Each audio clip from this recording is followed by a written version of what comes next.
Au tournant des années 70 et 80, les victimes d'actes criminels et leurs proches commencent à briser le mur du silence. Longtemps tenues dans l'oubli, elles dénoncent les préjudices qu'elles ont subis, l'inertie des institutions trop souvent sourdes et aveugles à leurs besoins, leur difficile parcours devant les tribunaux, les inégalités et les préjugés à leur endroit, le manque de services pour leur venir en aide. Elles réclament un plus juste équilibre entre leurs droits et ceux des contrevenants.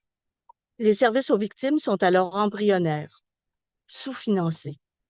Leur survie est précaire. Les intervenants sont peu formés et outillés.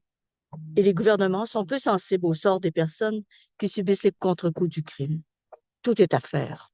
Au Canada et dans d'autres pays, c'est dans ce contexte qu'un vaste mouvement se met en marche pour que les victimes ne soient plus des orphelines de la justice et des laissées pour compte. Le Québec n'est pas en reste. C'est au tour de Micheline Barry, professeure à l'École de criminologie de l'Université de Montréal, que le branle-bas s'organise. Visionnaire et déterminée, cette militante s'engage dans une croisade et entraîne dans son sillage des partenaires qui adhèrent à la cause des victimes. En 1982, elle met en place un comité d'assistance aux victimes qui se lance dans un plan d'action très ambitieux, malgré l'absence de soutien financier. Inauguration du premier centre d'aide aux victimes d'actes criminels, implantation du programme de la déclaration de la victime au tribunal au Palais de justice de Montréal, publication de bulletins thématiques, mémoire et représentation, formation des intervenants. Ces initiatives novatrices posent les fondements de l'Association québécoise Plaidoyer Victimes, qui verra le jour le 29 février 1984. Donner une voix aux victimes, être à leur écoute, promouvoir et défendre leurs droits et intérêts, informer et sensibiliser, faciliter la concertation et l'entraide entre les organismes, contribuer à la formation et à la recherche en victimologie. Ces idéaux sont au cœur de sa mission. Malgré le manque de ressources, la QPV n'a jamais baissé les bras. Son engagement s'est concrétisé et enraciné dans de nombreux projets, initiatives et collaborations avec ses membres et partenaires. Au Québec et au Canada, la QPV est un organisme pionnier dans l'avancement des droits et de l'aide aux victimes. 2024 marque son 40e anniversaire. Une belle occasion de poser un regard rétrospectif sur ses réalisations et sur sa vision de l'avenir.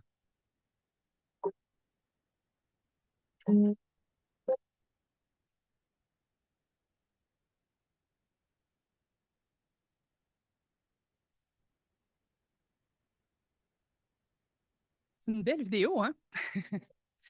Donc, moi, quand je l'ai vu la première fois, j'ai trouvé ça très, très touchant de voir d'où on vient et de voir toutes ces archives-là, qui sont la majorité dans mon bureau d'ailleurs. J'ai vraiment une petite bibliothèque nationale dans mon bureau. C'est impressionnant quand même. Le mémoire de Micheline Barry, c'est impressionnant. Donc, officiellement, bonjour à toutes et à tous. Monsieur le ministre, distingués invités, conférenciers, Madame la présidente de la QPV et membres du CA, chers participants, participantes. Tout d'abord, on souhaite vous remercier d'avoir bravé cette accumulation de neige historique pour être avec nous aujourd'hui, quand même en très grand nombre. Donc, on est vraiment content. On avait peur qu'il y ait quelques places de moins, mais bon, c'est parfait. On est très content. Ça démontre l'importance pour vous d'être avec nous aujourd'hui. Donc, c'est vraiment avec grand plaisir qu'on vous accueille pour notre événement de clôture qui vraiment clôt les 12 derniers mois où est-ce qu'on a célébré les 40 ans de la QPV. Donc, on vous remercie sincèrement de votre engagement à mieux comprendre et soutenir les personnes victimes et leurs proches. Comme vous le savez, puis qu'on a pu voir dans la petite vidéo, notre association... Pardon, je vais prendre de l'eau.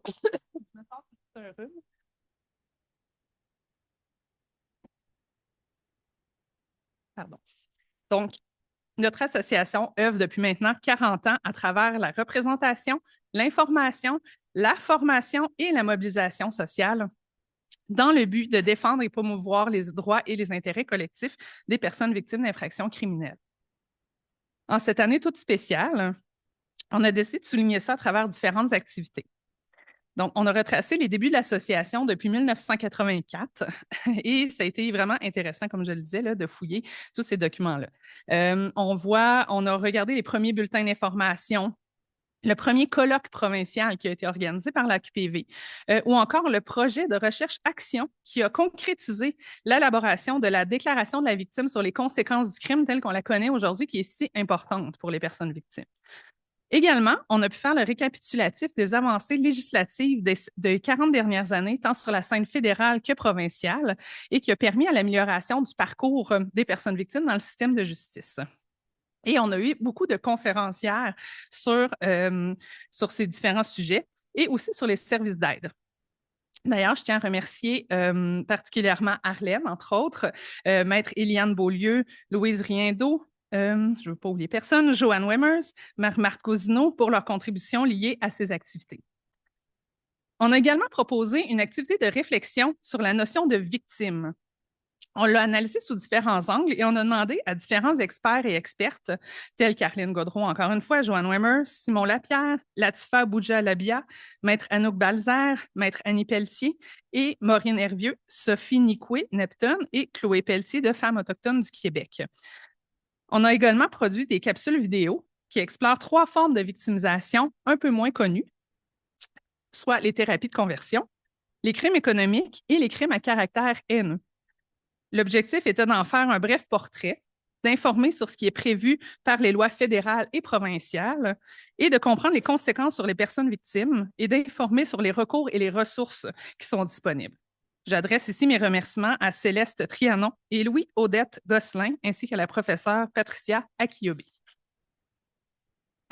Prenez place, prenez place. Je vais prendre de l'eau.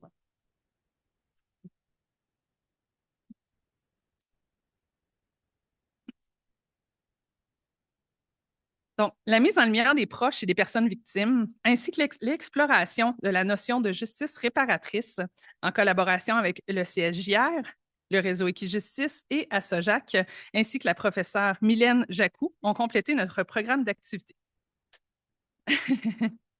Plusieurs de ces personnes sont parmi nous aujourd'hui et je les remercie de leur présence. Pour en savoir davantage sur toutes les activités qu'on a faites au cours de la dernière année, on vous invite à visiter la page web de notre site, la page sur notre site web, la page du 40e anniversaire. Donc, c'est vraiment intéressant de revoir toutes ces petites vidéos et tout ça, c'est vraiment fait avec beaucoup de professionnalisme. Vous pouvez constater que ça a été une année qui a été riche en événements et en projets de toutes sortes. Il y a eu le 40e, mais il y avait tous les autres projets. Il y avait 4 projets majeurs qui roulaient en même temps à la QPV.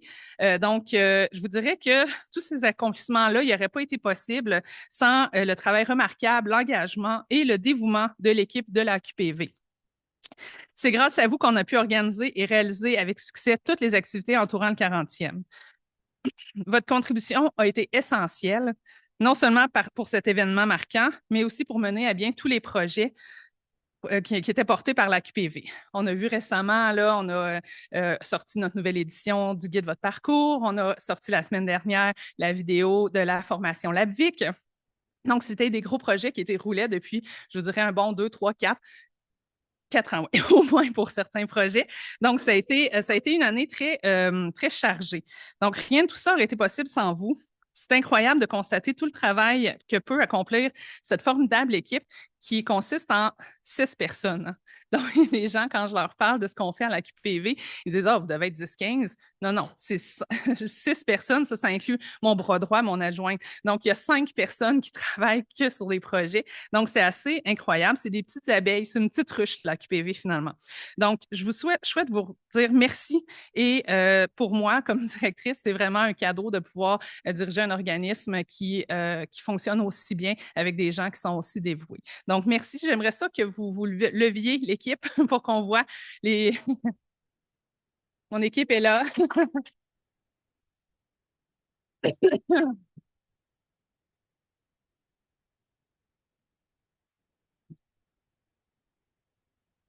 Merci encore, ma belle équipe. On a un bel après-midi devant nous aujourd'hui. On aura le privilège d'entendre plusieurs personnes et d'assister à une conférence vraiment très intéressante donnée par M. Vincent Deneau, auquel j'ai déjà eu la chance d'assister, puis c'est vraiment très, très intéressant. Qui est sur les impacts des attentes liées au comportement non verbal des personnes victimes sur la crédibilité de leur témoignage. Par la suite, on va vous dévoiler la nouvelle image de la QPV. On a vraiment très hâte. Et on va terminer la journée par un cocktail réseautage. On a très hâte à ça aussi. Donc, je vous souhaite un bel après-midi. On a le plaisir aujourd'hui d'accueillir Monsieur le ministre de la Justice et procureur général du Québec, Monsieur Simon Jolin Barrette, qui a accepté de prendre la parole lors de notre événement. Nous le remercions pour sa présence et j'en profite pour souligner les différents chantiers menés avec brio par Monsieur le ministre qui contribuent grandement à l'amélioration de l'accès à la justice pour toutes les personnes victimes. Merci, Monsieur le ministre. L'AQPV tient évidemment à remercier le ministère de la Justice. Vous pouvez venir me rejoindre, c'est correct. J'ai presque terminé. L'AQPV tient évidemment à remercier le ministère de la Justice pour le soutien financier et la confiance accordée depuis de nombreuses années à notre organisme, ce qui nous permet de réaliser notre mission. Merci de nous consulter lors des réflexions entourant les dispositions législatives pouvant avoir un impact sur les personnes victimes. Merci de votre confiance. On a eu encore récemment l'opportunité d'aller en commission parlementaire pour justement faire entendre la voix des personnes victimes. Puis on tient à redire qu'on se tient disponible pour des contributions futures, des discussions futures. Donc, ministre, je vous laisse la parole maintenant.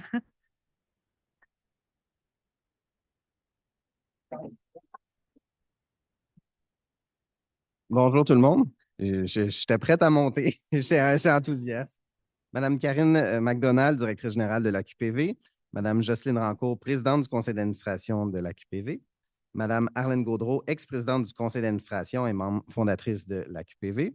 Membre du personnel de l'AQPV, membre de la communauté juridique du milieu communautaire, chers amis qui êtes tous présents aujourd'hui. Écoutez, je suis très heureux d'être parmi vous aujourd'hui pour souligner la clôture de cette grande année de célébration entourant le 40e anniversaire de l'Association québécoise Plaidoyer Victimes, communément appelée l'AQPV. Depuis 40 ans, l'AQPV et tous les gens de cœur qui y travaillent n'ont qu'un objectif commun en tête, mieux soutenir, mieux accompagner les personnes victimes d'infractions criminelles dans leur processus de guérison. Et vous remplissez cet objectif avec succès depuis les dernières décennies en défendant et en faisant la promotion des droits et des intérêts collectifs des personnes victimes avec rigueur, professionnalisme, mais surtout avec humanisme. Et je pense que c'est ce qui est fondamental parce que c'est ce qu'on tente d'influer dans le système de justice depuis les dernières années. Puis on s'inspire de l'AQPV justement parce qu'à travers le système de justice, lorsqu'on est victime d'une infraction criminelle, si on n'est pas accueilli avec humanisme, bien, on est mal parti parce que la personne victime, ce qu'on cherche, c'est qu'elle retrouve le cours normal de sa vie parce qu'on ne choisit pas d'être une victime d'infraction criminelle. On est chamboulé nous-mêmes dans notre vie lorsqu'on est victime, mais également l'entourage de la personne est chamboulé et les victimes collatérales qui y sont ben, vivent également, même si elles n'ont pas elles-mêmes reçu le geste. Alors, il faut répondre présent pour les aider à traverser les moments difficiles, les victimes, et on est chanceux de pouvoir compter sur un organisme comme le vôtre, un organisme chevronné, spécialisé tel que l'AQPV, et pour s'assurer que nous répondons aux besoins des personnes victimes, à leurs préoccupations de la meilleure façon. Et moi, ce que j'ai appris notamment, c'est que chaque victime a des besoins particuliers. Alors, l'écoute est importante, l'accompagnement personnalisé, et c'est ce qu'on tente de faire en collaboration avec les organismes, dont les vôtres. C'est un objectif commun d'accompagner les personnes victimes en termes de représentation, de sensibilisation. Vous avez fait mention, Mme McDonald, quand vous venez en commission parlementaire, quand on vous consulte au préalable.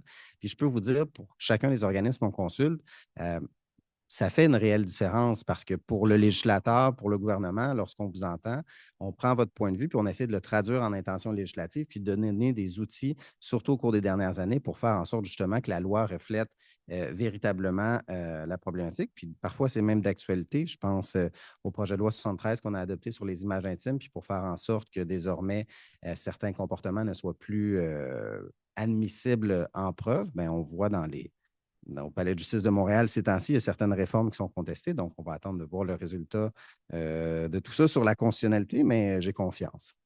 Je vois Maître Gagnon dans la salle qui est au courant.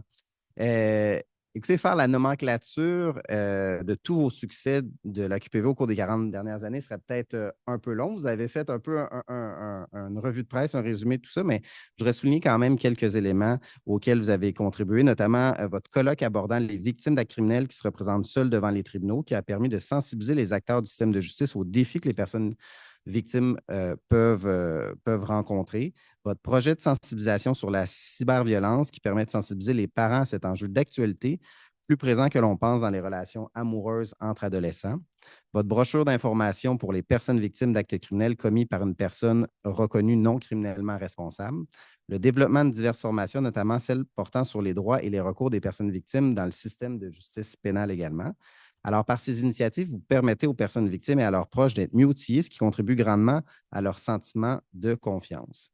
D'ailleurs, vous avez été, comme je le disais, d'une aide précieuse dans le cadre des dernières réformes que nous avons faites au cours des dernières années. Je pense également aux formations que vous donnez dans le cadre du tribunal spécialisé en matière de violence sexuelle et conjugale. Je pense également à votre présence en commission parlementaire justement l'automne dernier sur le projet de loi 73 et on a fait des modifications suite à vos commentaires. Donc, écoutez, comment vous dire à quel point vous êtes essentiel pour les victimes, pour le système de justice, l'AQPV, mais également tous les représentants des autres organismes qui sont dans la salle, vous dire qu'on travaille pour un but commun et pour faire en sorte justement que les personnes victimes se sentent mieux accompagnées, mieux soutenues. Et je pense que c'est une grande fierté de pouvoir dire, ben, l'AQPV a 40 ans, 40 ans encore qui s'en viennent au minimum, mais aussi pour tous les organismes de soutien aux personnes victimes. On voudrait toujours en faire plus, mais je sais que les personnes qui travaillent dans les organismes, notamment à l'AQPV, qui travaillent au bénéfice des victimes, bien, vous êtes des personnes qui sont dévouées, qui ont à cœur l'humain, qui se retrouvent dans cette situation-là. Et je tiens à vous remercier sincèrement pour votre implication. Vous souhaitez un bon 40e anniversaire, un bon colloque aujourd'hui et vous remercier pour votre soutien pour les personnes victimes. Ça me fait grand plaisir de toujours savoir que les victimes peuvent compter sur vous. Puis que moi-même, comme ministre, ben, je sais que vous aidez les victimes, puis que ça me permet aussi de pousser des réformes où est-ce que parfois j'ai besoin d'un petit peu d'aide. Alors, je sais que je peux compter sur vous pour les faire. Alors, merci beaucoup, puis je vous souhaite une excellente journée. Merci.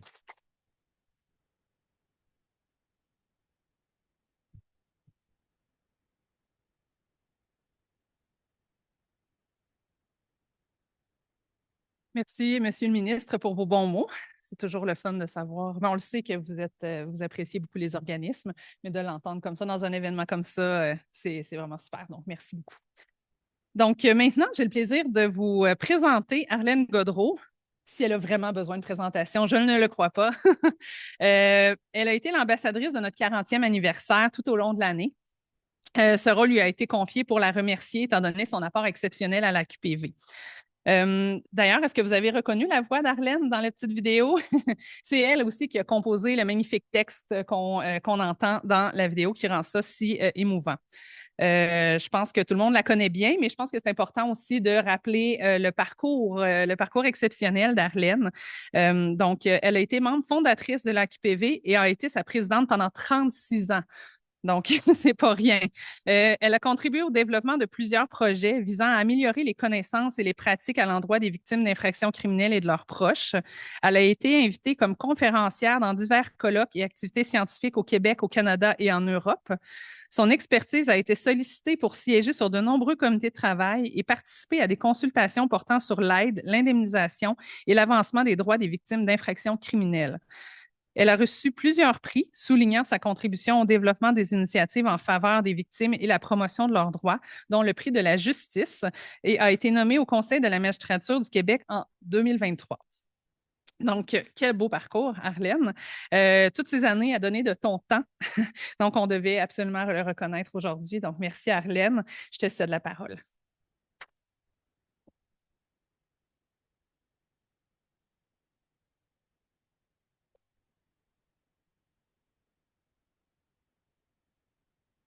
Pour la Xème fois, je fais une présentation, mais je suis toujours aussi stressée.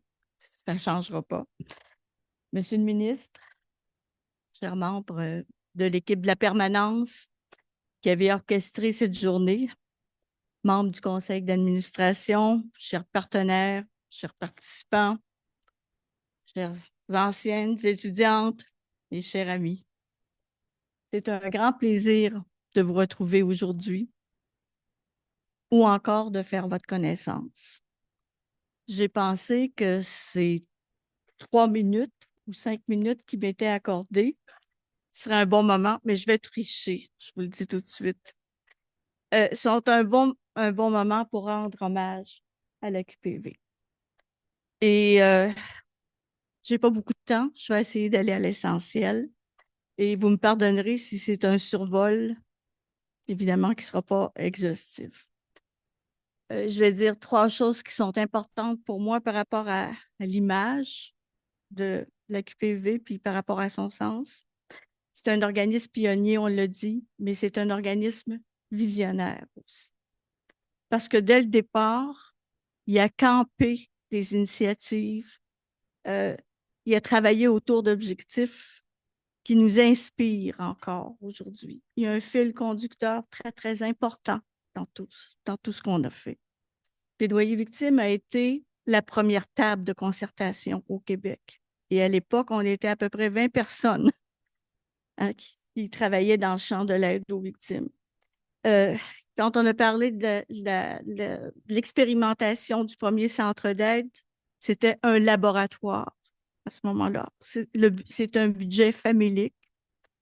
C'est un budget du solliciteur général du Canada, qui est le service correctionnel du Canada maintenant. Je ne sais pas trop pourquoi. Il faudrait que je cherche un jour pour en comprendre les raisons. Et c'était un laboratoire qui préparait ce qui allait venir, c'est-à-dire le réseau d'aide pour les victimes d'actes criminels au Québec.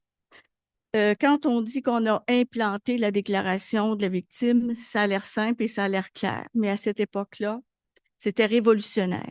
Il n'y a personne, ou presque, qui en voulait, surtout dans le milieu juridique, parce que c'était menaçant. Puis parce qu'on avait peur que les victimes aient une attitude vengeresse et qui demandent des sentences plus importantes pour les délinquants, les contrevenants. Quand on a expérimenté le premier centre d'aide et d'accueil aux victimes au Palais de justice de Montréal, ça aussi, c'est très, très visionnaire. Aujourd'hui, il y en a dans tous les palais de justice du Québec. Ils sont bien outillés et ça a bien évolué. Et on a ouvert aussi, on n'en parle pas souvent, mais j'ai beaucoup, vous savez, mon sol est plein de dossiers, de réunions, d'images d'associations, puis souvent l'indemnisation, ça remonte c'est très présent dans mes archives parce qu'on a fait beaucoup de travail pour faire connaître notre régime d'indemnisation. Et quand on est arrivé, quand on a commencé à travailler, personne d'entre nous, on connaissait ça, le régime d'indemnisation. Alors, on a beaucoup travaillé avec l'IVAC pour qu'il y ait de la formation, de l'information, que ce soit plus accessible à un plus grand nombre possible. On a été de toutes les réformes et de toutes les tentatives de réforme. Puis on a essayé de travailler, puis de suivre aussi le rythme de notre ministre de la Justice quand il a déposé la dernière réforme. Alors, c'est un dossier qui est très important parce qu'il touche des victimes vulnérables, un grand nombre de victimes aussi. Et on a mis en place, on a parlé de la formation, je ne reviendrai pas tellement là-dessus. On a organisé, c'est vrai, le premier colloque autour des victimes, on a organisé plusieurs colloques, plusieurs journées d'activité, puis on a eu l'audace d'organiser un symposium international de victimologie sous les auspices de la Société mondiale de victimologie. On avait 3 personnes à la permanence de plaidoyer victime. On a accueilli 1000 participants. On a organisé plus que 200 ateliers. On a eu 61 pays représentés. C'était un grand succès. C'était la première fois que ça se tenait en Amérique du Nord. Et c'était la première fois que c'était un organisme communautaire qui est là. Ça ne s'est jamais fait depuis. Peut-être que ça va se refaire encore parce qu'il y a un prochain qui va s'organiser à Montréal. Plaidoyer victime a été une voix pour les victimes, on le dit dans la capsule. On a donné une voix aux victimes sur de nombreuses tribunes, à un moment où elles étaient laissées dans l'ombre, et un moment aussi où elles ne prenaient pas la parole, où elles n'étaient pas dans l'agenda politique. Donc, on était évidemment sur plusieurs tribunes. On a été invités aussi à parler des victimes, à sensibiliser, sensibiliser de nombreux organismes à leurs besoins.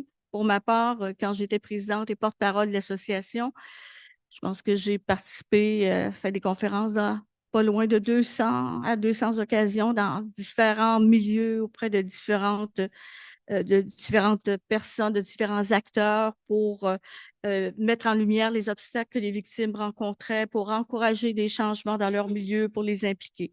C'était un terreau très, très riche d'échanges. Je pense que vous avez compris que c'est un organisme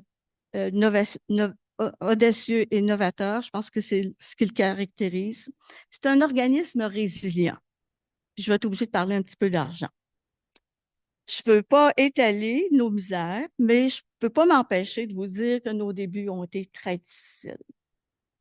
J'ai regardé, là, parce que j'ai le développeur de tous les financements depuis le tout début. De 1984 à 1993, notre financement annuel atteignait la somme de 7 000 $.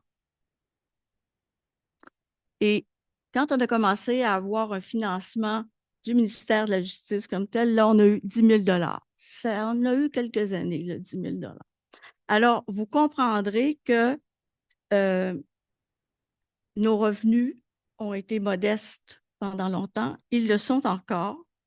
Et c'est notre réalité. Et Karine a souligné le fait qu'on a toujours travaillé avec des petites équipes et les gens pensaient qu'on était 15, 20 personnes pour faire tout le travail. Non, des fois, il y avait 3 personnes à l'association. Donc, il y a eu beaucoup de bénévolat, puis il y a eu beaucoup de solidarité de nos membres et partenaires. Alors, je n'aurai pas le temps, là, c'est sûr, de vous parler de toutes les transformations qu'il y a eu depuis 40 ans. Elles sont très importantes grâce à l'engagement et à la mobilisation de nombreux organismes et institutions dont vous faites partie. Grâce au courage, aussi au combat courageux des victimes et de leurs familles qui ont ébranlé le temple de la justice et de nos institutions. La mobilisation des gouvernements aussi a été un levier très important à partir des années 80, milieu des années 80, pour mettre en place des politiques, des plans d'action, pour financer les organismes et de nombreux projets. On n'aurait pas survécu si on n'avait pas eu de projet à l'association aussi, parce que notre budget récurrent n'a jamais été suffisant. Alors, ce n'est pas une demande que je fais, mais mais je souligne notre réalité. Je vais dire ça comme ça. Alors, il y a eu des changements majeurs aussi. Si on regarde la pluralité, la diversité, la professionnalisation des services et des programmes offerts aux victimes. On a considérablement amélioré aussi le traitement des victimes dans le système de justice à différentes étapes et dans différents contextes. Il y a eu des réformes importantes.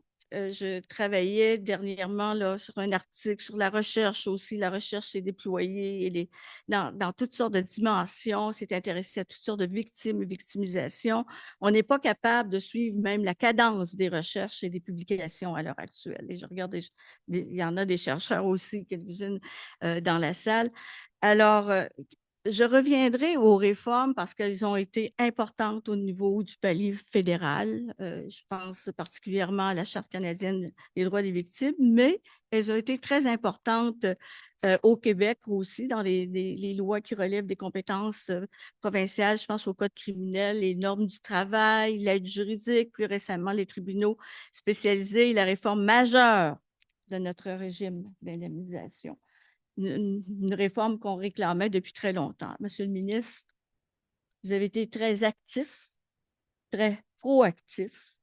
Vous avez été et vous êtes un porteur de dossiers très importants pour les victimes d'actes criminels. Merci beaucoup pour votre engagement, pour votre conviction.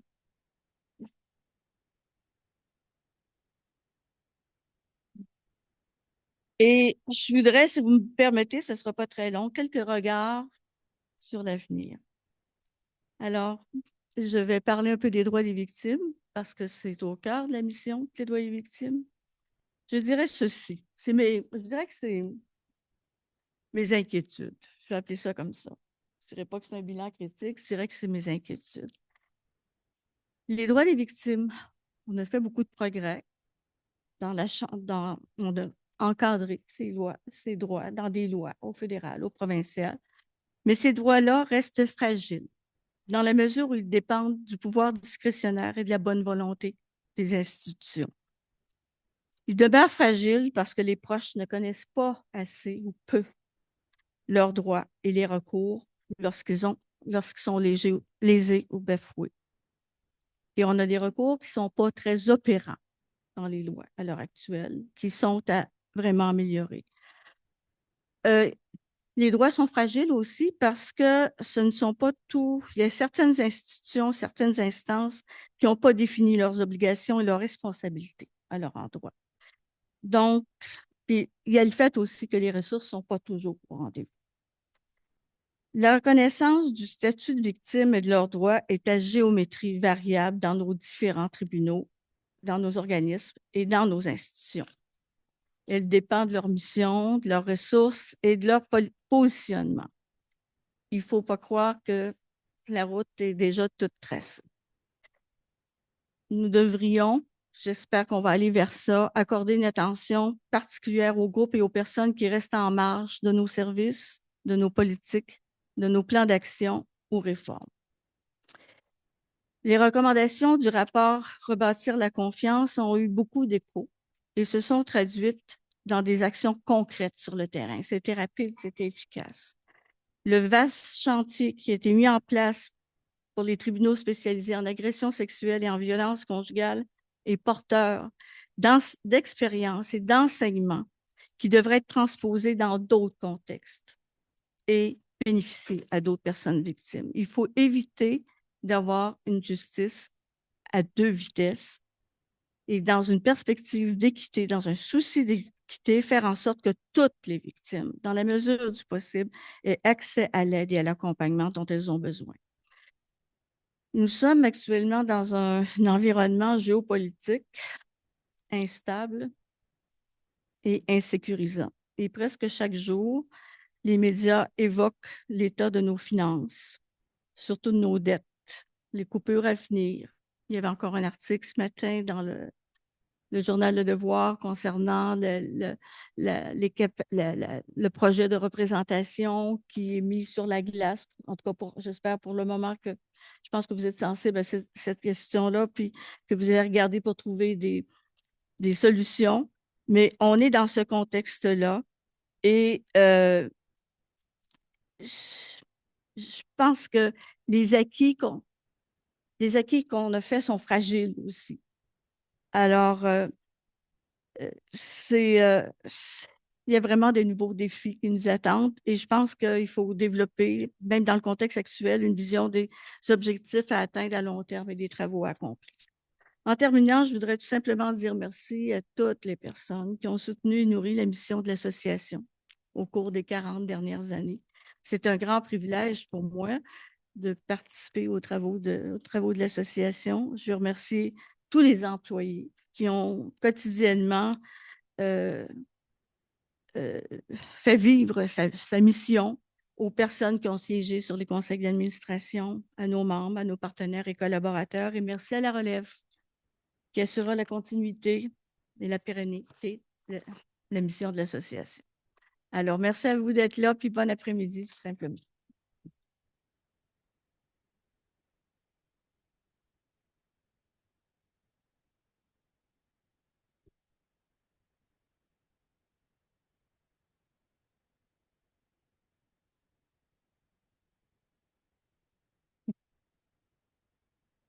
Merci beaucoup, Arlène. Toujours aussi inspirante et pertinente. Vraiment intéressant. Et quand tu dis merci à la relève, c'est sûr que pour une relève comme moi, d'arriver, j'espère être à la hauteur des attentes de Mme Arlène Gaudreault à la direction de la QPV. Mais sache que j'ai les mêmes valeurs que toi. Donc, malheureusement, Monsieur le ministre doit nous quitter parce qu'il y a d'autres engagements à honorer. Donc, on le remercie encore une fois là, de sa présence aujourd'hui. C'est vraiment très apprécié.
MC?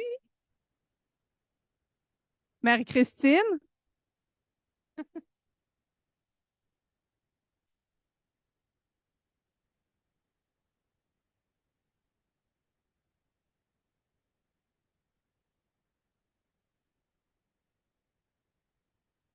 Donc, on va pouvoir reprendre.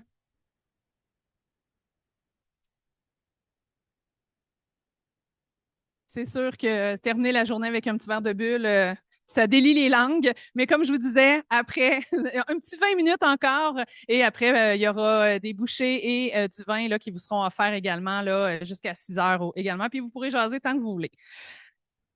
Donc, on est vraiment très excités de vous dévoiler aujourd'hui notre nouvelle image. C'est un travail qui perdure depuis déjà un an, plus d'un an, qui avait été commencé par ma prédécesseur, Véronique Poulain, qui est là aujourd'hui, justement, et sur lequel j'ai eu la chance de travailler avec Marie-Christine Michaud, qui est notre responsable aux communications et à la mobilisation. Donc, c'est pour ça que je lui ai demandé de venir avec moi sur la scène pour pouvoir présenter notre nouvelle image. Donc, après 40 ans, l'Association québécoise Plaidoyer Victime fait peau neuve en revenant à l'essence même de son identité. On l'appelle désormais Plaidoyer Victime, sans acronyme, sans trait d'union, pour évoquer un mouvement encore plus agile, ouvert et actuel qui fait écho au-delà du Québec. On poursuit donc merci. On poursuit maintenant avec notre nouveau logo. Donc, évidemment, on voulait absolument conserver l'essence de notre identité en gardant donc les lettres PV afin que Plaidoyer Victime demeure immédiatement reconnaissable. Ça donne, comme vous voyez ici, nos couleurs pour donner une touche un petit peu plus dynamique. Donc, on va avoir vraiment beaucoup de nouvelles couleurs, du saumon, du vert, du bleu, qui va faire en sorte qu'on va pouvoir travailler nos logos de différentes façons, mais il sera facilement reconnaissable. Oui, ça finirait pour cette partie-là. Le mouvement. Ben, on pourrait dire aussi que, voyez-vous, on voulait quelque chose de dynamique, de vivant. Donc, dans le PV, il y a quand même un certain mouvement. On trouvait aussi que ça pouvait ressembler à une forme de ruban. Donc, si c'est, par exemple, la semaine des violences aux femmes au mois de novembre, on pourrait l'utiliser comme une forme de ruban, par exemple. Donc, voilà. Donc, notre phrase signature pour des droits collectifs plus forts. Donc, quand la firme, parce que bien sûr, on a travaillé avec une firme là, en marketing pour développer toute cette nouvelle image-là, qui est la firme Atypique. Quand ils nous ont présenté cette phrase-là, ça nous a vraiment beaucoup parlé. Ça traduit notre détermination à faire des droits accessibles et effectifs une réalité en tenant compte des besoins et des réalités spécifiques des personnes victimes. Nous œuvrons pour que chacune puisse être informée, protégée, entendue et indemnisée, afin que chaque voix et chaque droit soient pleinement respectés. Nous souhaitons continuer à nous mobiliser et à collaborer pour ensemble avancer encore plus loin.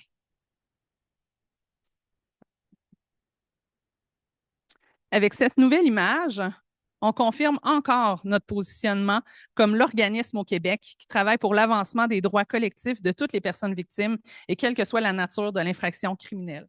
Donc, c'est notre positionnement.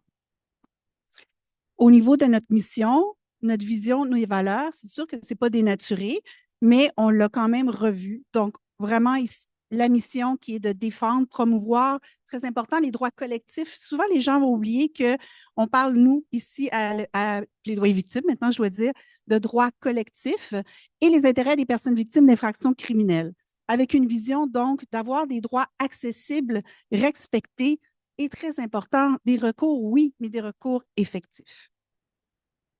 On va poursuivre maintenant avec nos valeurs. Donc, Plaidoyer Victime, nous, on est vraiment guidés par des valeurs de solidarité, d'équité et de rigueur.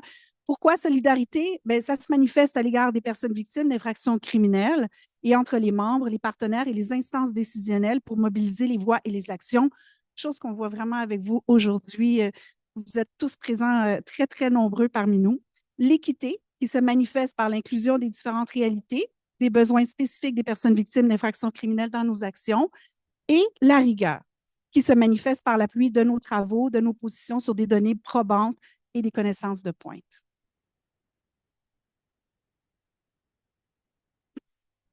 Donc, on a maintenant 3 piliers sur lesquels Plaidoyer victime se base, qui sont mobiliser, outiller et influencer. 3 verbes d'action qui viennent soutenir l'identité de Plaidoyer victime.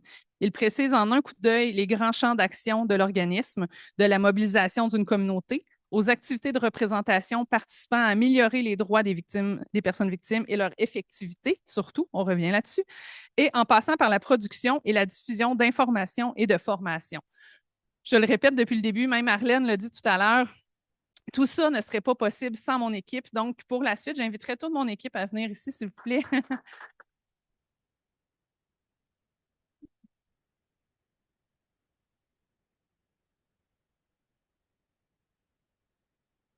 Tu dis à Madja de changer la slide?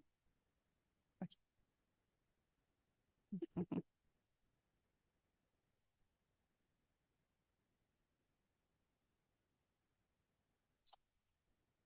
On demande l'équipe en avant. Il manque Léa, Katia. Ah. Ah. Katia fait sa gênée. Ah, bon. Ben, on ne fera pas patienter les gens, par contre. Donc, pour moi, c'est important que l'équipe soit avec moi pour vous présenter la promesse de Plaidoyer victime, en fait. Donc, la promesse de Plaidoyer victime, c'est de demeurer la force motrice du mouvement pour l'avancement des droits collectifs des personnes victimes, d'être à l'avant-garde, inclusif et en mouvement. Donc, voici ce à quoi on s'engage pour les 40 prochaines années. Katia! Katia!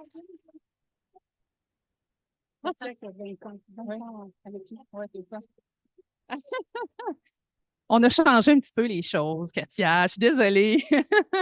Katia, qui est quand même, on a fêté ses 20 ans en juin dernier, bientôt 21.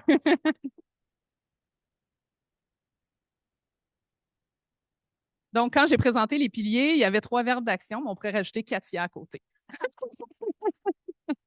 C'est bon. Donc, on tient aussi à vous informer que, bien sûr, avec tous ces changements-là, on aura un nouveau site Web qui va être en ligne là, à peu près à l'été. On va vous en informer dans notre infolette. Si vous n'êtes pas déjà abonné, on vous invite à aller voir sur notre site Web. On espère vraiment que cette nouvelle identité-là vous parle, vous plaît autant qu'à nous. Donc, on se souhaite. Oui, vas-y.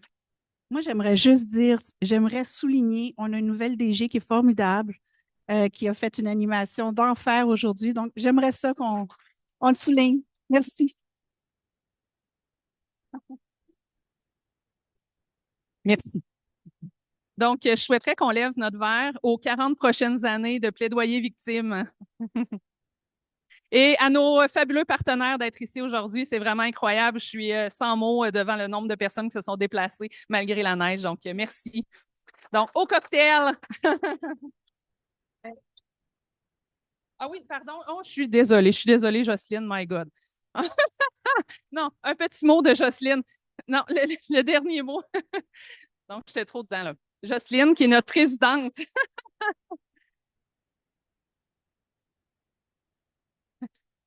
Ah oui? Bon, OK. Donc, Jocelyne qui est la présidente du CA depuis 1 an et demi. Ça s'en vient, ça s'en vient. Écoutez, quoi dire après tous ces remerciements-là que d'en rajouter?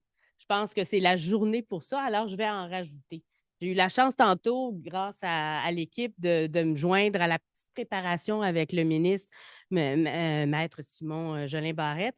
Puis, j'ai pu le remercier personnellement, mais j'avais quand même dans mon texte, je me suis dit, si, il est encore là jusqu'à la fin. Je voulais quand même le remercier, puis là, après ça, je me suis dit, est-ce que je le mets ou je l'enlève? Finalement, je l'avais enlevé, mais comme il n'est pas là, je vais le rajouter. Je pense que c'est un ministre qui va avoir marqué l'histoire. Parce que moi, bon, je suis vieille, vous le voyez, j'ai été quand même procureur aux poursuites criminelles et pénales pendant 33 ans et j'ai pas vu beaucoup d'évolution, ne serait-ce que dans les dernières années. Et je pense que le ministre Jolin Barrette a fait beaucoup pour ça. Puis en plus, tantôt, il nous a dévoilé quelque chose que je ne peux pas vous dévoiler, mais qui m'a tellement fait plaisir parce que c'est quelque chose auquel je pensais dans mes dernières années de pratique comme procureur. Alors, soyez à l'affût. Il y a quelque chose de bien intéressant qui va proposer un projet de loi qui s'en vient, qui va être vraiment intéressant. Donc, il n'est pas ici, mais j'en profite quand même pour le dire puis le remercier. Maintenant, je retourne à mon texte. Alors, je vous remercie d'être là. Vous faites la différence auprès des victimes et merci d'être avec nous aujourd'hui. Tu l'as dit encore une fois, merci, merci, merci. Mais ça vaut la peine de le dire parce que c'est tellement important, votre contribution. Donc, ainsi, c'est avec une immense fierté puis une grande émotion que je me tiens devant vous aujourd'hui en tant que présidente, comme Karine l'a dit, du conseil d'administration pour marquer la clôture des festivités célébrant le 40e anniversaire. Ça a été une année festive, riche en événements de toutes sortes pour souligner les 40 ans de la QPV avec des midi-conférences, des capsules, des publications, avec Arlène qui nous a encore fait un super beau texte. On avait le goût de pleurer. Vraiment, c'était vraiment touchant. C'était très bien. Tout cela en collaboration avec de nombreux partenaires. Ces 40 dernières années ont été marquées par des défis, des avancées, mais surtout par une solidarité, on en a parlé, solidarité, ça revient, et un engagement sans faille envers les victimes, leur défense et leur dignité. Chaque étape de notre parcours a été marquée par un travail collectif, une détermination commune, une volonté de faire entendre la voix de celles et ceux qui, trop souvent, sont réduits au silence. Je tiens à souligner aussi l'importance de cette célébration. C'est important, 40 ans, c'est pas rien. 40 ans, pensez-y, 40 ans. Non seulement elle marque un jalon significatif dans l'histoire de notre organisation, mais elle témoigne aussi de la force de notre mission, qui a toujours été et restera toujours de défendre les droits des victimes. Tu l'as fait, mais je le refais. Je le refais peut-être au nom du conseil d'administration parce que souvent, on travaille dans l'ombre par rapport à vous. Un merci tout spécial à l'équipe de la QPV, de Plaidoyer Victime. Ces femmes brillantes, inspirantes, dynamiques, engagées, ces femmes d'exception, avec une rigueur professionnelle exceptionnelle. Avec vous, tout est possible. Merci. Merci vraiment. Je vous remercie pour l'engagement sans faille dont vous faites preuve au quotidien. Ensemble, nous continuerons à faire rayonner la mission de Plaidoyer Victime. Nous devons aussi notre succès et notre longévité à la passion, à la rigueur et à l'humanité de chacun d'entre vous, membres, bénévoles, partenaires et collaborateurs. Prenez-en une partie. Vous êtes le cœur battant de l'AQPV et votre engagement fait de vous toute la différence dans la vie des victimes que nous soutenons. Je tiens également à remercier les anciens et les actuels membres du conseil d'administration. Merci. Des personnes engagées ainsi que tous ceux et celles qui ont contribué à la réalisation de ces festivités. Merci, l'équipe, encore. Cette célébration n'aurait pas été possible sans l'implication et la générosité de chacun. À l'aube des 40 prochaines années, nous avons encore beaucoup de travail à accomplir, des défis à relever et des combats à mener. On ne baisse pas les bras, on continue. Avec notre nouvelle image de marque et nos nouvelles couleurs, Plaidoyer Victime se positionne dans la contemporaine, inscrite dans les besoins et enjeux actuels des personnes victimes. Je suis optimiste. J'ai été 33 ans procureur de la Couronne. Je peux vous dire, je suis optimiste face à l'avenir et je demeure convaincue que grâce à notre cohésion et à notre détermination, nous continuerons à faire une différence dans la vie des victimes et à défendre leurs droits avec toujours autant de ferveur et de conviction. Ensemble, on va continuer à faire rayonner la mission Plaidoyer Victime. C'est un engagement. Finalement, un merci à notre nouvelle DG. Je voulais absolument que tu sois là pour te le dire à côté de toi comme ça. Karine, qui a su si brillamment relever le défi d'assumer la direction générale. Merci, Karine. On est fiers de toi, vraiment fiers de toi, puis tu n'es pas mal bonne. Alors, merci.